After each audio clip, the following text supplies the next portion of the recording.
Moments after today's highly charged House vote, President Trump called it the greatest witch hunt in American history. Let's bring in now White House reaction. Press Secretary Stephanie Grisham is with me today.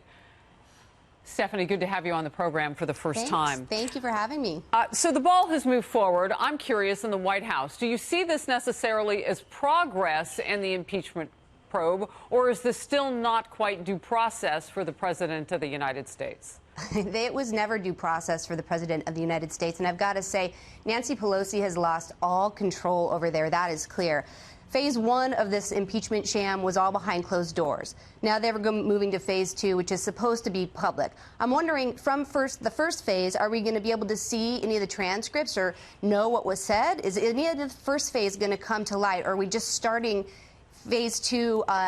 And we don't know the rules yet for the White House. Are we going to get to even be involved? I don't think so. It's my understanding that we're not going to get to defend ourselves until it goes to the Judiciary Committee, and that's not how it works in America. In a court of law, you're innocent until proven guilty. Here, we're clearly guilty and have to prove our innocence, which won't be a problem because we already released a transcript showing the president did absolutely nothing wrong. I want to add one other thing. I keep seeing all these Dems on the floor talking about how this is for the good of the country. The president just authorized the kill of the founder and leader of ISIS. That's what's good for the country. This president's good for the country, and we're going to keep working, and they can continue to do their sham. Stephanie, what about messaging at this point? I mean, the president has talked about moving from the process of things not being unfair, and especially now that this resolution has passed and Republicans, at least in some way, will get to subpoena, call witnesses. We'll have to see how open that process actually ends up being in the end. But now you move on to the substance against the president, the substance of the allegations. How does your messaging change? Honestly, I don't think the messaging changes. We released that transcript weeks ago. Anybody who wants to look at the transcript will see that there was nothing done that was wrong. The Ukrainian government has said there was no pressure there. Aid money was released. The message is simple. It's what we've been saying. The president had concerns about releasing foreign aid, as he does with many countries, until there's no corruption and to make sure that burden sharing with other countries happens. Ultimately, the aid was released. It had nothing to do with quid pro quo. The president did nothing wrong. That's always been our message.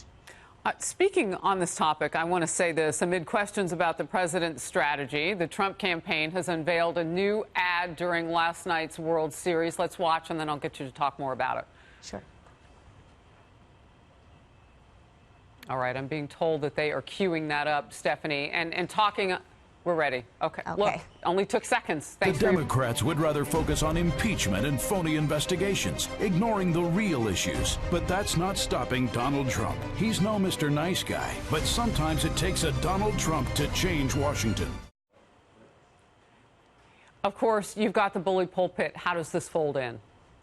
Well, first, I want to say, speaking of that, congratulations to the Nats on that big win last night. That's fantastic. I think that the ad was exactly right. Look, for 2 weeks now that Congress has been in session, the Dems have been stomping their feet and plugging their ears and crying and screaming the word impeachment like in children. And for the last 2 weeks, the president has been working. He's been speaking with foreign leaders.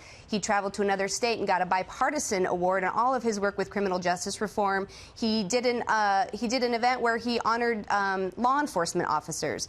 He, as I said, authorized and killed the founder and leader of ISIS. This president will continue to work. He is a tough president, but he's getting results for the American people. And, you know, there's polls out today that show people are frustrated and disappointed with all of the impeachment farce that's happening. We know that in the White House. We're going to keep working. We've done nothing wrong. The president's done nothing wrong. And that's the end of the statement there. Will the president talk about this topic at upcoming rallies? I'm sure he will.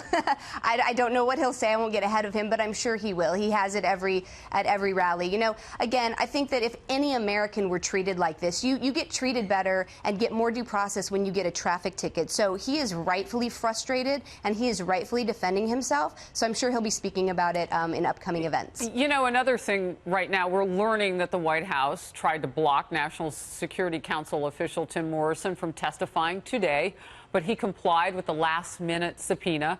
Meanwhile, Democrats also want to speak with former National Security Advisor John Bolton as they're part of the impeachment inquiry. His attorney says that he won't voluntarily appear. He would need a subpoena to do that. What is your strategy and what is your reaction to learning about these people potentially testifying? To be honest with you, now that we're in phase 2 of the impeachment inquiry, I don't think I want to get into strategy of what the legal strategy will be going forward until we learn kind of what the ground rules are. The Dems have been really good at continuously moving the goalposts on that, so I don't want to get into any of our strategy just yet. Stephanie, Democrats are taking some criticism today, and we talked about it last hour on Outnumbered, about being able to focus on other things. In fact, Republicans were saying you've taken and in fact it was Liz Cheney who said this, you've taken the Intel Committee and taken it off of some duties and put it in charge of impeachment. What concerns do you have about other things getting done? USMCA, healthcare, we're about to enter a whole new enrollment period in November, and it starts tomorrow. We have a lot of concerns, and it's my understanding that Congress is headed home again today. So that's kind of been our point all along. The American people are suffering. There is USMCA to get done. There's legislation with gun violence that we were working on. There is so much to get done on behalf of this country that's just being blatantly ignored by the Dems. So we are concerned. We're going to keep doing everything that we can. We're going to keep holding policy meetings and doing the best that we can to get work done. But honestly, the Dems need to stop with the temper tantrums and get to work. Stephanie Grisham on the program as the White House press secretary today. An important day to get your take and reaction. Thank you very much. Thank you for having me.